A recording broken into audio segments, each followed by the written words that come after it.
은혜를 원수로 갚는다라고 하는 말을 들어보셨나요? 듣기만 해도 입안에 쓴맛이 맴도는 것 같은 그런 말입니다.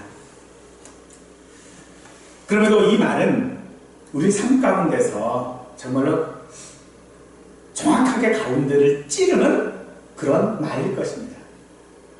분명 선을 베풀었는데 그게 상처로 돌아오고, 신뢰를 내어줬는데도 배신으로 돌아오는 그런 순간들을 우리는 경험하기도 하고 또 보기도 하지요. 길에 쓰러져 있는 사람을 심폐소생해가지고 살려놨더니 내 보따리 내놔라 라고 하는 사람들, 그런 사람들을 볼 때에 선을 베푼다라고 하는 것이 부질없는 일처럼 느껴질 때가 참 많이 있습니다.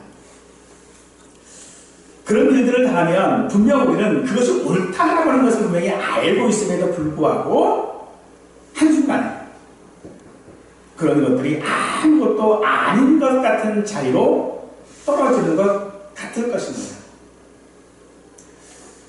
그런 상황에 놓인 사람은요, 어쩌면 두 가지의 선택을 할 수 있을 것 같아요. 그냥 그런 상황 가운데 그 일을 그만둘 것이냐, 다시는 그 일을 하지 않을 것이냐, 아니면 그럼에도 할 것인가. 내가 그런 말을 듣는다 할지라도 그것이 옳은 일이고 그것이 선한 일이라면 그 일을 할 것인가 하는 것이겠죠. 우리 믿음도 비슷하다라고 생각이 되어집니다. 우리는 이 땅에서 믿음을 가지고 살아가는 것이 어떤 확실한 빛을 가지고 걷는 그런 사람들이 우리는 아니지요. 그렇다면 내가 그것이 옳다라고 하는 것, 내가 가지고 있는 이 믿음이라고 하는 것이 바르다 하는 것을 우리는 어떻게 알까요? 우리의 어떤 의지 때문일까요?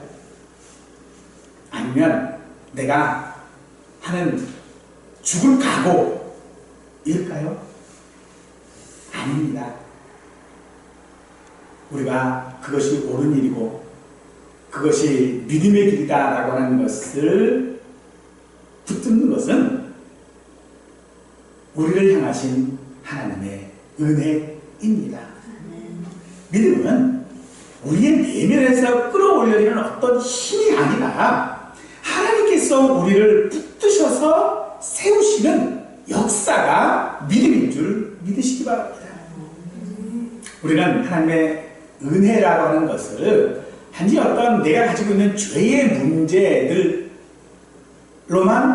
생각합니다. 즉 내가 어떤 잘못을 했을 때에만 하나님의 은혜가 필요하다라고 생각을 할 수 있어요. 하지만 죄 가운데서 우리가 은혜를 구하는 것도 우리에게 너무나도 중요한 일이겠지만, 우리가 은혜를 구해야 할 때는요, 그런 죄의 자리에 서만은 아닐 것입니다.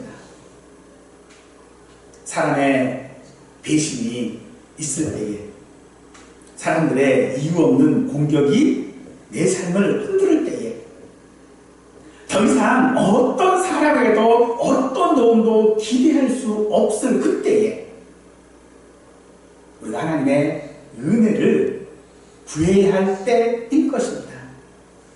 오늘 우리가 함께 나눌 본문은 그렇게 믿는다는 이유로 우리가 당해야 하는 그 자리에서 시작해야 하는 본문입니다.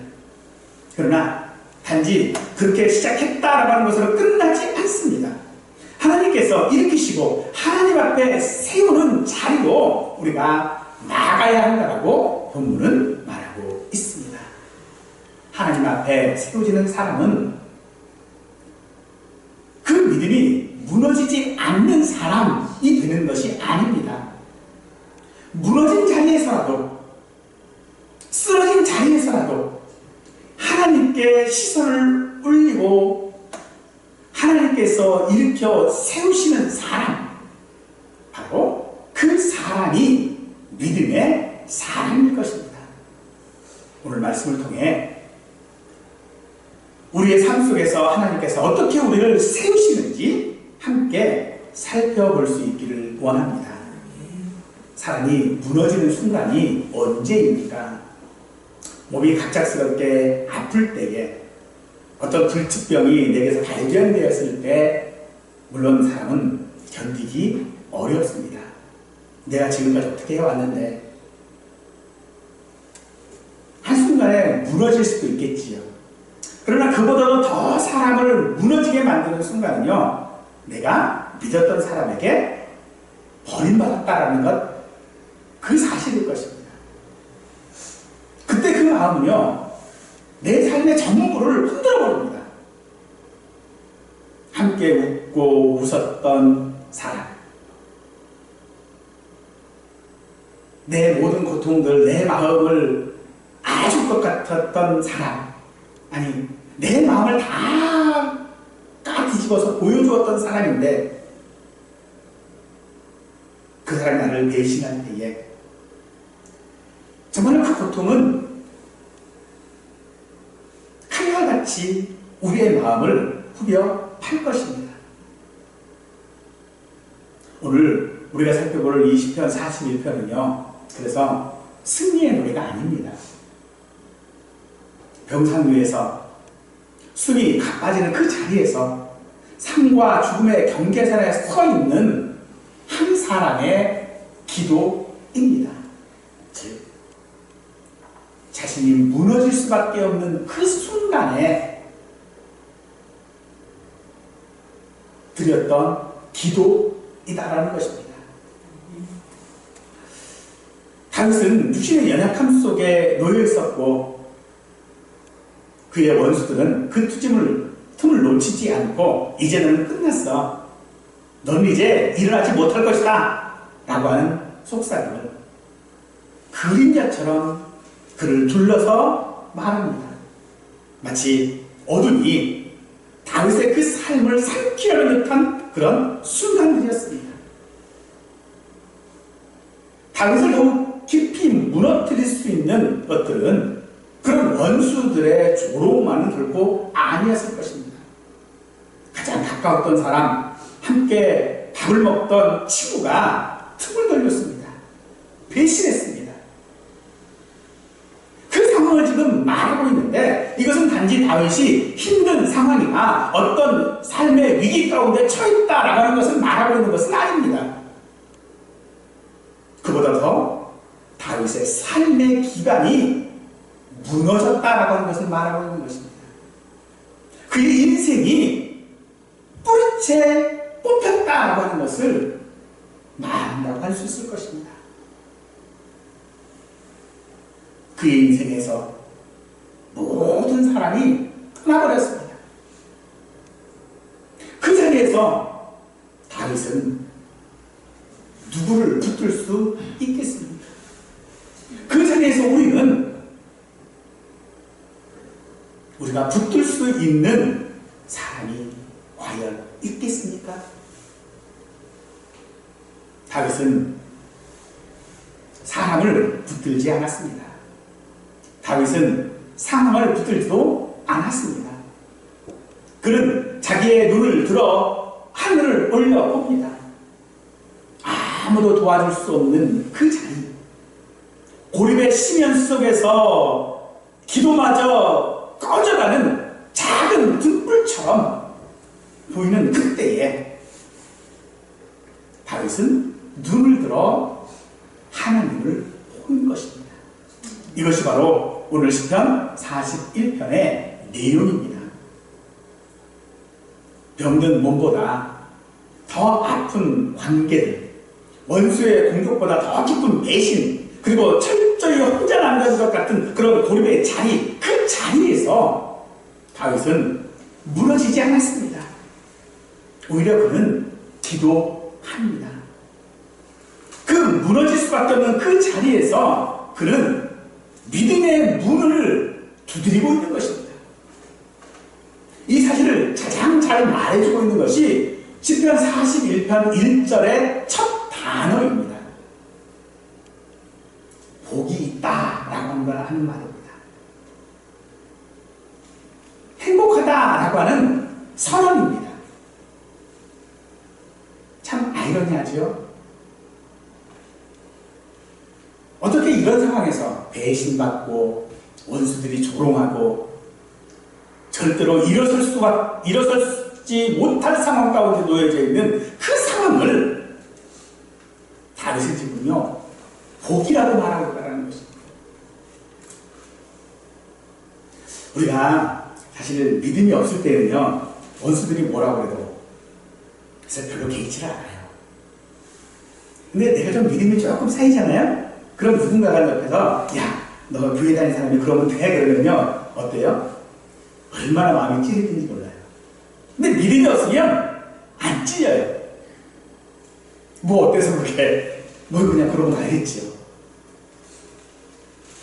그런데 믿음이 좀 내가 좀 있다 하면은요 그들이 그렇게 이해하게 하고 내가 그러면 되느냐라고 얘기를 할 때에 사실 우리는요 할 말이 없습니다. 침묵할 수밖에 없어요. 그래서 사실 더 답답하고 외롭습니다. 그러나 주님께서는 그런 상황에서 우리에게 주신 것이 있습니다. 그게 무엇입니까? 그 상황을 호소할 수 있는 분, 끝까지 내 말을, 내 기도를 들어주시는 하나님이 계시다라는 것입니다. 오늘 우리는요, 우리를 대적하는 사람들의 그 가슴을 후벼파는 그 말들, 또 내가 믿었던 사람들 앞에서의 배신, 그런 것들 앞에서도 결코 무너지지 않았던 다윗, 그런 다윗이 무너지지 않았던 것은 그가 강한 사람이었기 때문이 아니라는 것입니다. 그가 믿음의 사람이었기 때문이 아니라 하나님께서 붙드시는 은혜였다라고 한다는 것입니다. 그러므로 오늘 우리가 살펴볼 것은 그렇게 다윗을 무너지지 않도록 붙드셨던 하나님의 은혜가 무엇인지를 이렇게 살펴보려고 하는 것입니다. 그리고 그 은혜가 오늘 우리의 삶 속에서도 어떻게 우리를 삶 가운데서 세우시는지 그 믿음의 길을 함께 따라가 보기를 간절히 축원합니다.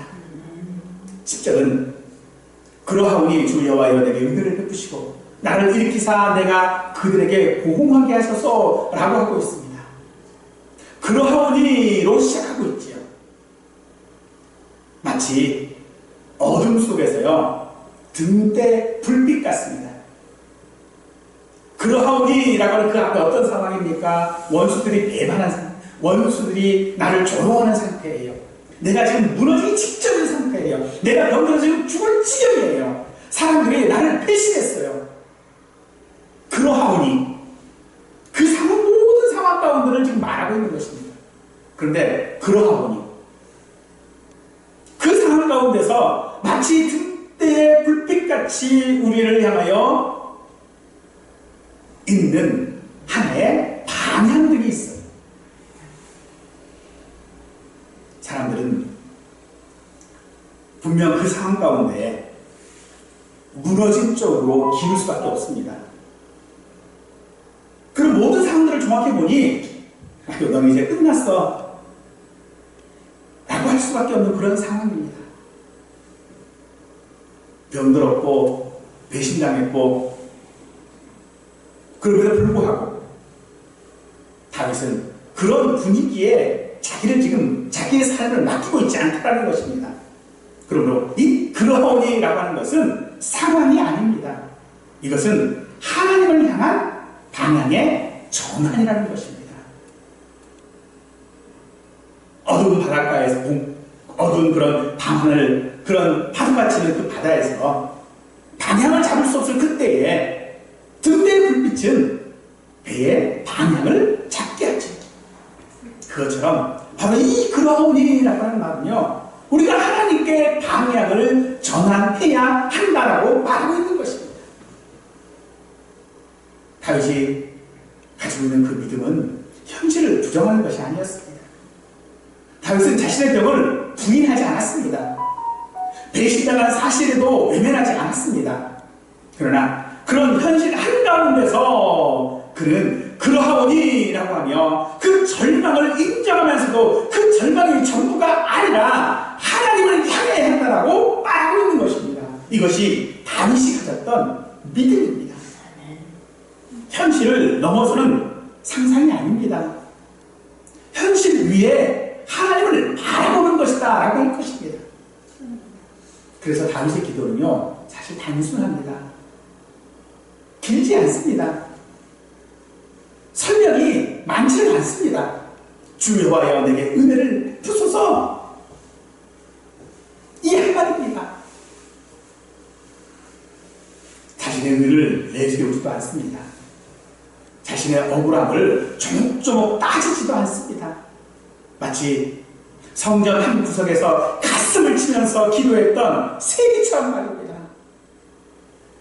주님, 나를 불쌍히 여기소서. 이것이 믿음의 기도인 줄 믿습니다. 내가 옳으니, 내가 올바른 일을 했으니 나를 도와주셔야 합니다. 이게 아니라 주님이 은혜로우신 분이시니 그 은혜로 나를 살려주십시오 하는 것입니다. 기도의 기준이 나에게서 하나님께로 옮겨지는 것입니다. 다윗은 자신의 삶에도 하나님의 징계를 부를 수밖에 없는 죄가 있었음을 잘 알고 있습니다. 하나님 앞에 감히 얼굴을 둘 수 없는 죄가 자신에게 있었음을 다윗은 너무나도 잘 알고 있습니다.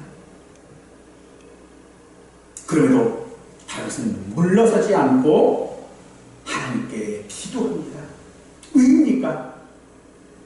그 기도의 근거가 자신의 상태가 아니라 하나님의 은혜이기 때문입니다. 만약 우리의 상태가 무너진 자리에서도 상태가 기도의 근거라면 우리는요, 어쩌면 기도할 기회가 한 번도 없을지도 모릅니다.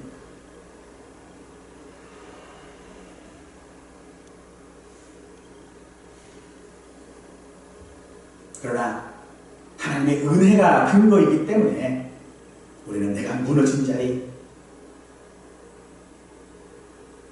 내 대적들이 내를 비아냥거리는 그 말 가운데에 그게 사실이기 때문에 변명조차 할 수 없는 그 자리에서도 우리는 기도할 수 있는 것입니다. 그래서 다윗은 병상 위에서 기도하러 말미암아 살았던 것입니다. 다윗의 그 기도가 꺼지지 않을 수 있었던 것입니다. 무너질 것 같았는데 무너지지 않았던 것입니다. 이어지는 나를 일으키사 라고 하는 이 짧은 표현 속에서도요, 우리는 하나님의 은혜를 확인해 볼 수 있습니다. 사람은 스스로 일어날 수는 없고 하나님이 일으켜 세워야 한다라고 하는 말입니다. 우리가 살다 보면요, 누구나 이제는 더 이상 안 돼, 이제는 힘이 없어 할 그런 순간이 우리에게 아마도 있었을 것입니다. 그때 우리의 선택지는요, 포기하거나 기도하거나 둘 중 하나일 것입니다. 하나님은 다윗이 기도를 선택하게 하신 줄 믿으십시오. 그런 상황 가운데서 하나님은 우리가 포기하는 것이 아니라 기도하게 하시는 줄 믿으십시오. 어쩌면 우리의 삶 가운데서 이거 내가 가서 기도해야 되는데 라고 하는 때가 있으실 것입니다. 근데 그것이 하나님의 은혜인 줄 알고 그 자리에서 무릎 꿇고 기도하실 수 있는 우리 모두가 되기를 간절히 원합니다. 우리의 원수들은 우리의 대적들은 말합니다. 너는 다시 일어서지 못할 것이다. 너는 끝났어 라고 할 것입니다. 그러나 다윗은 그 말을 받아들이지 않고 하나님께 주님 나를 일으키소서 라고 기도하고 있는 것입니다. 사람의 말이 아니라 하나님의 은혜를 붙드는 것입니다. 우리가 왜 대적들의 말에 흔들립니까? 우리가 왜 그들의 말에 우리의 믿음이 좌지우지되고 있습니까? 그것은 그들의 말이 우리를 흔드는 이유는 그 사람들의 말이요, 마치 대법원에 최종 판결처럼 받아들이기 때문일까요? 그러나 사랑하는 성도 여러분, 다윗이 무너지지 않았던 것은 상황이 아니었습니다. 다윗의 원수들이, 대적들이 다윗에게 자비를 베풀었기 때문도 아니었습니다. 오직 다윗이 무너지지 않았던 것은 하나님의 은혜인 줄 믿으시기를 바랍니다. 그러므로 오늘 우리가 사람들의 말을 최종 판결처럼 받아들이지 마십시오. 그들이 말하는 것은요, 사실일지언정 그것이 우리가 무너져야 될 이유는 아니라는 것입니다. 왜냐하면 하나님 우리를 붙들고 계시기 때문입니다. 다윗은 내가 그들에게 호응하게 하소서라고 기도하고 있습니다. 얼핏 거칠고 마음의 분이 가득한 말처럼 들립니다. 그러나 이것은 개인의 어떤 분노를 폭발하는 그런 말이 아닙니다. 복수의 칼을 들겠다고 말하는 것도 아닙니다. 이 말의 중심은요, 하나님의 공의를 말하고 있는 것입니다. 하나님께서 그들에게 공의를 세워주십시오라고 하는 그런 기도라는 것입니다. 다윗은 지금 자신의 어떤 감정을 행동으로 직접 풀지 않았습니다. 다윗이 누구입니까? 비록 병들었지만요, 침상이 있었지만요, 다윗은 지금 왕입니다. 이스라엘을 강하게 만들었던 왕이에요. 그런데 그 왕이 대적들이 뭐라고 한다고 해서 뭐 꼼짝이나 하겠습니까? 그냥 그런 말을 하면요, 뭐 옛날처럼 그냥 버리고 벌 주고 뭐 이러면 끝날 수 있어요. 그런데 다윗은 그렇게 하지 않았습니다. 그 보응의 주권을 하나님께 맡기고 있다는 것입니다. 사실 우리가 억울할 때 그런 억울한 말을 들으면요, 이상하게도 감정이 커지고요, 소리가 커져요. 사실이면 어때요? 작아져요. 근데 안에 감정은 어때요? 감정은 막 올라요. 그런데 그때 작아지는 게 또 하나가 있습니다. 기도가 왜 이렇게 작아지는지.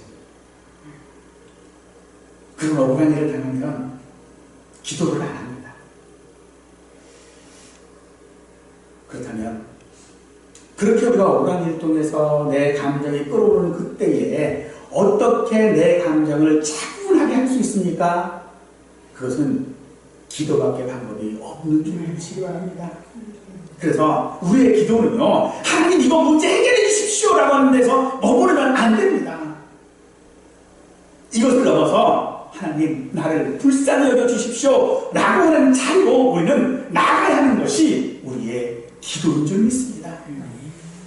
그리고 원수 갚는 것이 내게 있으니 내가 갚으려고 하신 그 하나님께 그 모든 주권들을 맡겨야 한다는 것입니다. 그러므로 믿음이라는 것이 무엇입니까? 무너지는 자리에서조차 하나님께 은혜를 구하는 것이 믿음입니다. 그리고 그 은혜가 우리를 일으키는 줄 믿으시기 바랍니다. 11절은 내 원수가 나를 이기지 못하오니 주께서 나를 기뻐하시는 줄을 내가 알았나이다 라고 하고 있는데, 이 10절의 분위기와 달라져 버렸어요. 밤이 지나서 해가 뜬 것도 아니고요, 폭풍이 멎은 것도 아니고 병이 나은 것도 아닙니다. 여전히 원수들은 그를 둘러싸 있고요, 병은 여전합니다. 그런데 그의 기도가 타원하는 것에서부터 확신으로 옮겨가고 있는 것을 보게 됩니다. 도대체 무엇이 다윗이 이렇게 한순간에 바뀌어버렸습니까? 상황이 바뀌어서가 아니었습니다. 그의 병이 나아서가 아니었습니다. 하나님께서 원수들에게 천벌을 내리셨던 것도 아니었습니다. 반드시 어떤 사실 하나를 발견하는 데서부터 이 확신이, 이 분위기가 전환된 것이었어요. 그것이 무엇입니까? 내 원수가 나를 이기지 못하오니 라고 하는 것입니다. 하나님께서 다윗으로 하여금요, 원수가 최종 승리를 거두지 못한다라고 하는 그 사실을 통해서 하나님의 은혜를 보게 하셨다는 것입니다. 즉, 경험이 믿음을 만드는 것이 아니라 말씀 위에 세워진 믿음이 경험을 해석하고 있다는 것이죠. 그리고 그 해석된 경험은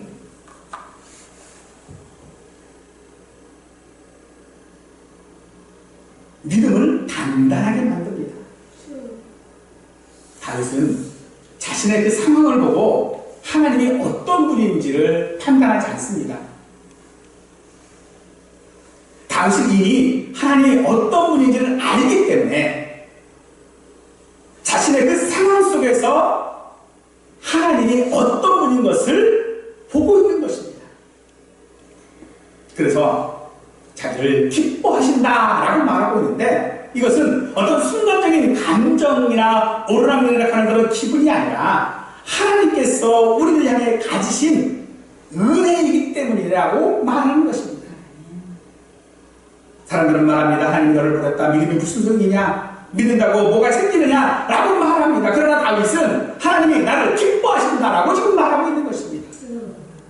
눈에 보이는 상황으로 보면 대적들의 말이 더 설득력 있어 보입니다. 그러나 믿음은요, 보이는 것의 논리를 따르지 않습니다. 믿음은 보이는 것으로 행하지 않는 것입니다. 그러므로 하나님의 말씀을 붙들고 그 말씀으로 확신을 보는 것입니다. 그래서 내가 안다이다 라고 말하는 것입니다. 이 알이라고 하는 것은 머리로 동의하는 그런 지식이 아닙니다. 내 삶 가운데서 확인되어지는 확신인 것입니다. 원수가 이기지 못하는 그 순간들, 무너지지 않고 버티게 하신 그 시간들, 보이지 않게 지켜주신 삶 속에서의 은혜를 다윗은 지금 이미 알고 보고 경험하고 있다는 것입니다. 많은 사람들이 하나님을 안다라고 말합니다. 그러나 확신하지는 못합니다. 이유는 단순합니다.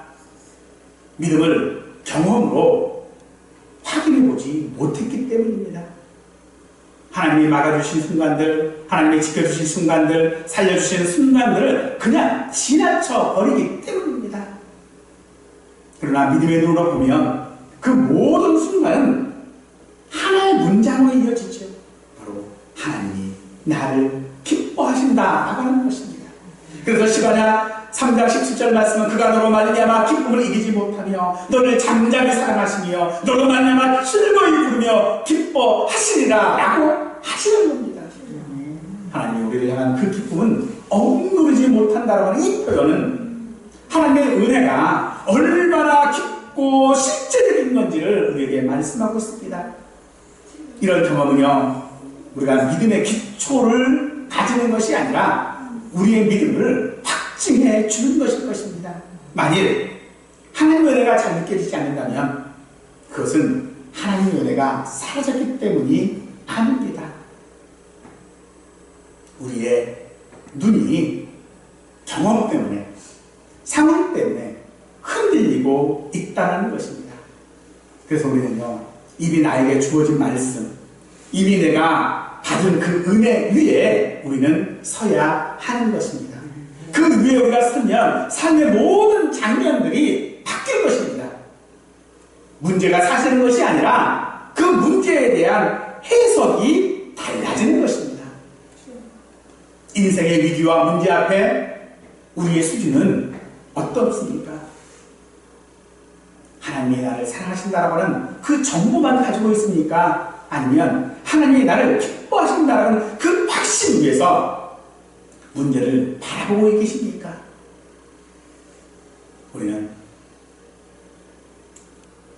하나님이 나를 기뻐하신다라고 하는 그 수준에까지 이르러야 할 줄 믿습니다. 빌립보서 1장 6절 말씀은 너희 안에서 착한 일을 시작하신 이가 그리스도 예수의 날까지 이루실 줄을 우리가 확신하노라 라고 했던 것처럼 우리를 기뻐하시는 그 하나님께서 우리로 그 사실을 깨닫게 하심으로 이루게 하실 줄 확신하는 그 수준에까지 우리가 이뤄야 합니다. 지금 우리의 삶의 여정이 흔들리고 무너질 것 같을 수 있지만 그 결과는요, 이미 하나님의 붙드시는 손 안에 있는 줄 믿으십시오. 이 확신을 붙드는 사람은 세상이 어떻게 대적할지라도 두려워하지 않을 것입니다. 상황이 어떻게 우리의 삶은 흔들릴지라도 염려할 필요가 없을 것입니다.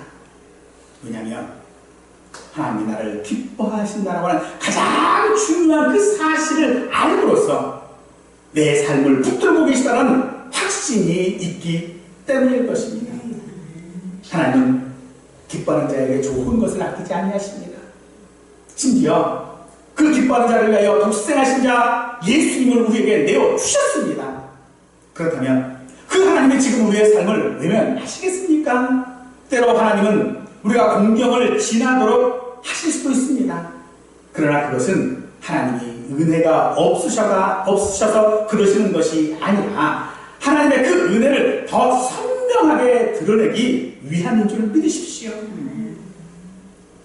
어떨 때 우리가 진짜 친구인지 아닌지 안다고 합니까?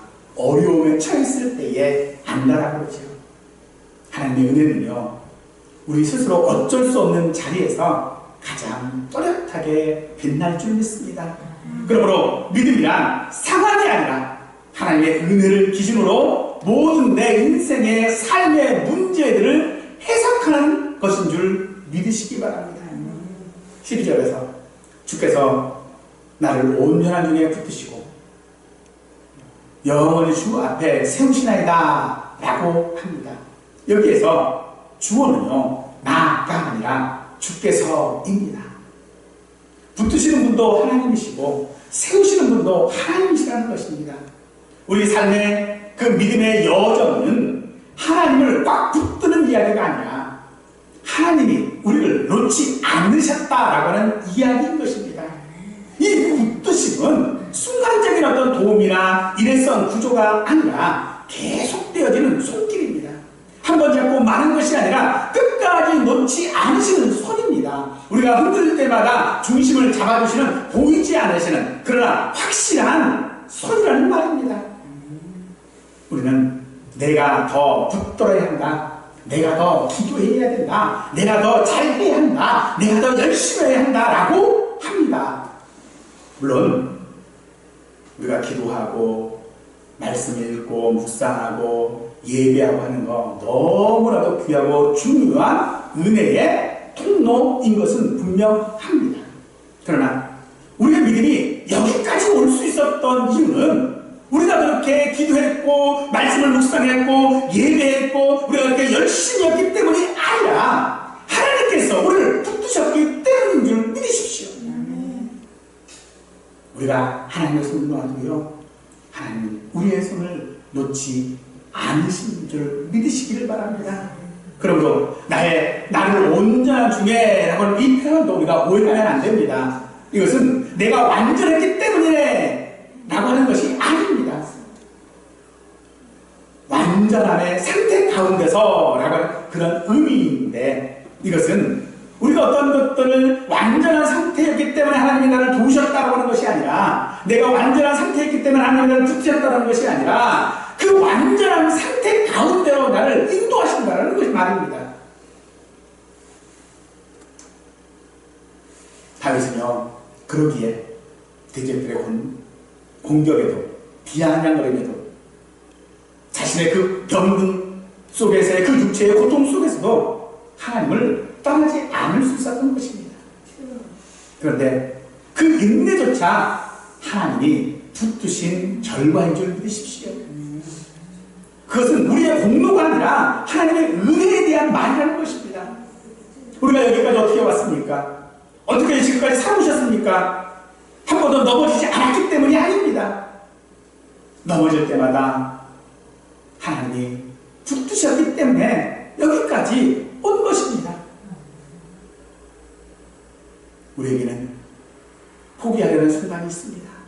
다 내려놓고 싶을 때도 있었을 것입니다. 근데 우리를 일으키는 것이 무엇입니까? 내가 의지를 가졌기 때문입니까? 나는 할 수 있다라고 다짐했기 때문입니까? 아닙니다. 하나님께서 내게 하신 말씀은 그 한 구절에 내 마음을 붙들었습니다. 짧은 기도 가운데 하나님 살려주십시오라고 하는 그 기도가 나를 붙들었습니다.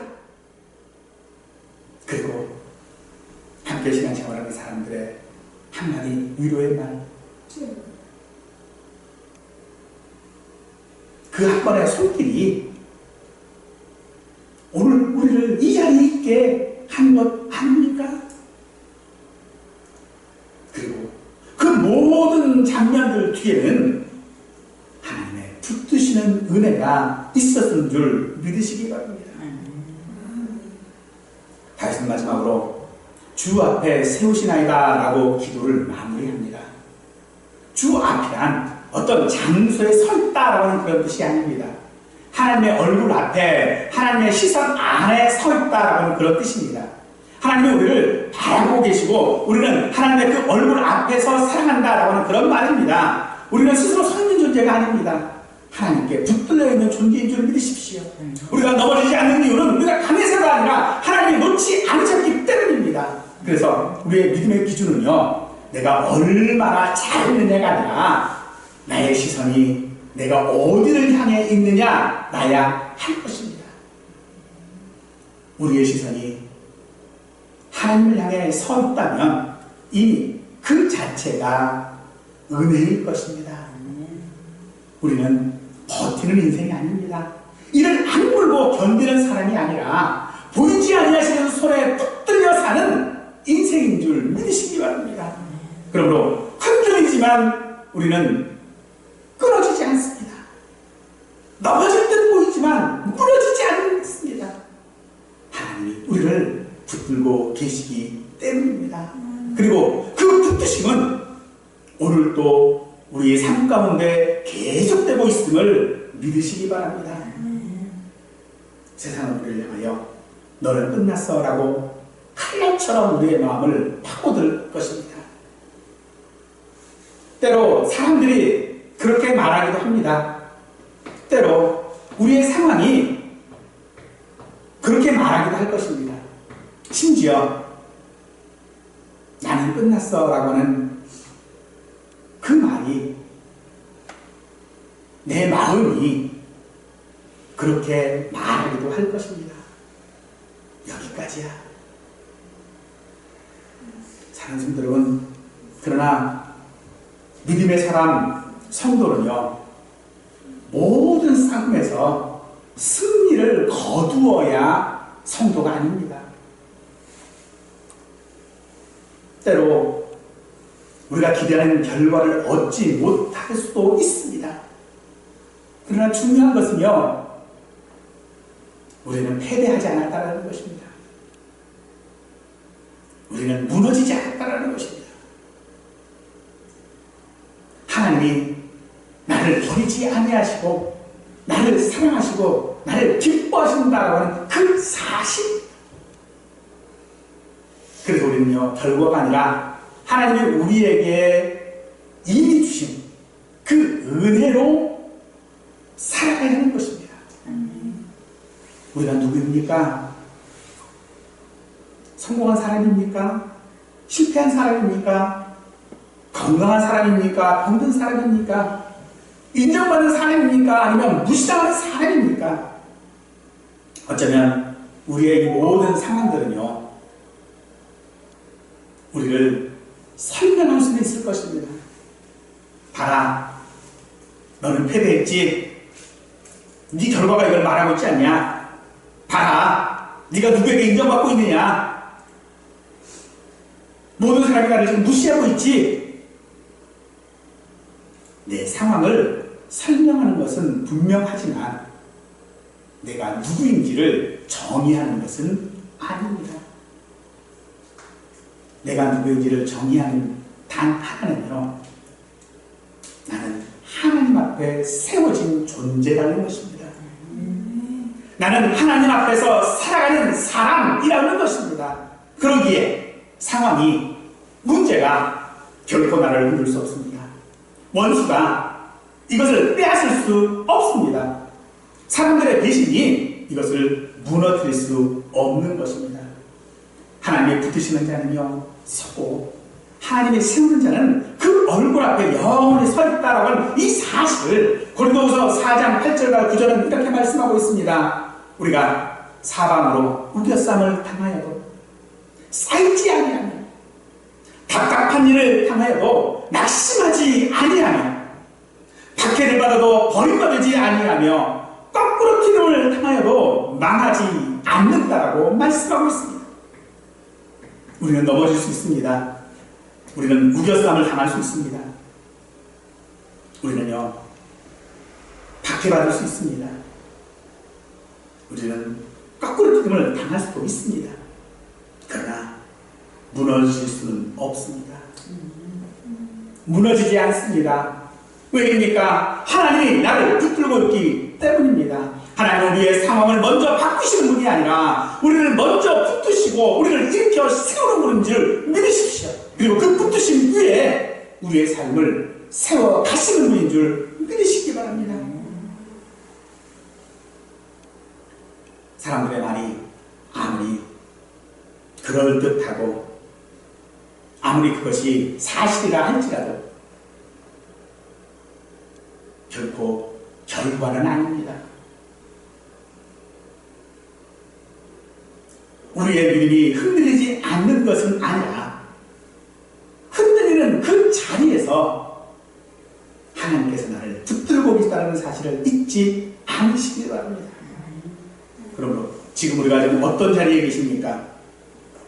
그 자리가 어떤 자리든지 하나님은 여전히 나를 붙드셨고 일으키시고 세우시고 계십니다. 우리를 붙드시고 그 얼굴을 감추지 아니하시는 하나님 앞에 붙들린 사람으로, 하나님의 얼굴 앞에 서는 사람으로 사실 수 있기를 간절히 축원하겠습니다.